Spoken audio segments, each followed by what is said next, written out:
La Rochelle-Clermont, le choc tant attendu pour clôturer cette 8e journée de top 14 au stade Marcel de Flandre. Deux équipes qui restent sur 4 victoires consécutives en championnat. Le coup d'envoi donné par Camille Lopez sur les Rochelais. Les Clermontois vont se montrer dangereux très rapidement sous le regard du staff rochelais. Un essai refusé à l'instant pour Jacobus Van Tonder après une magnifique contre-attaque.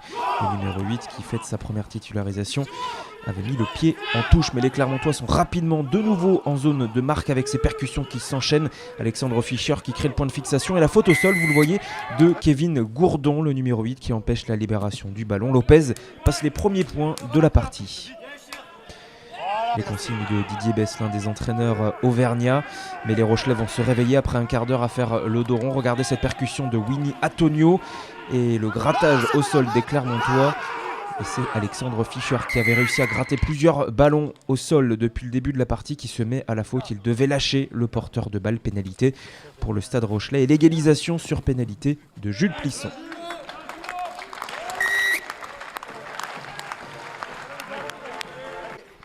Les Clermontois qui sont imprécis, qui se mettent à la faute fébrile, le ballon en main. Regardez cette faute se contre un peu à retardement, cette obstruction sur Brice Dulin. C'est involontaire de la part de Sébastien Vamaina, mais cela illustre les problèmes qu'ont les Clermontois dans cette deuxième moitié de première période avec de l'indiscipline. Et Jules Plisson qui enquille 4 pénalités consécutives après un premier échec sur sa toute première tentative. 12-3 pour La Rochelle qui déroule sur cette fin de première période et s'installe pour l'une des premières fois de la partie à 5 mètres de l'embut clermontois.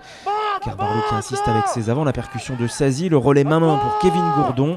On cherche à gratter du côté clermontois mais c'est inefficace. Kerbarlo encore une fois dans le même sens avec Wayan Liebenberg.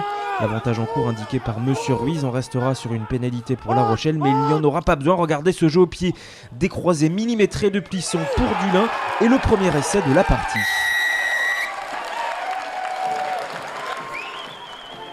La magnifique inspiration au pied de Jules Plisson qui trouve son arrière.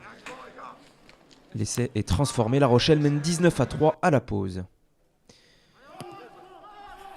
Au retour des vestiaires, les Clermontois sont évidemment beaucoup plus réveillés. John O'Dibbs qui prend tout de même son temps tranquillement pour remonter dans sa cahute.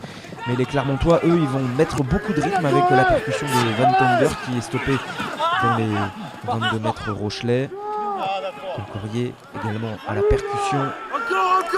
Bézi qui met beaucoup d'animation derrière le rock. Lopez dans le dos pour Matsushima. Le relais pour Nanae Williams. Un crochet, l'accélération de l'international samoan qui crochette pas moins de 5 défenseurs, quasiment 6 avec le retour d'Aguillon. Et c'est le premier essai clermontois de la partie. On apprécie au ralenti ce festival offensif de Team Nanae Williams.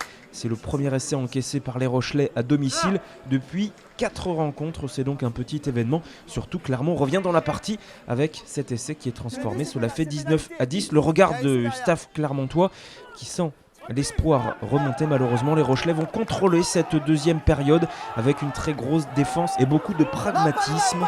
Les Clermontois qui ne vont pas réussir à marquer de points. La Rochelle ne va marquer aucun point aussi dans cette deuxième période. Cela se termine sur ce geste encore, ce contre mal contrôlé de Barak. Rien de bien méchant, quelques petites douleurs à l'épaule pour Plisson. Mais La Rochelle enchaîne un 5e succès consécutif et devient le nouveau leader du top 14.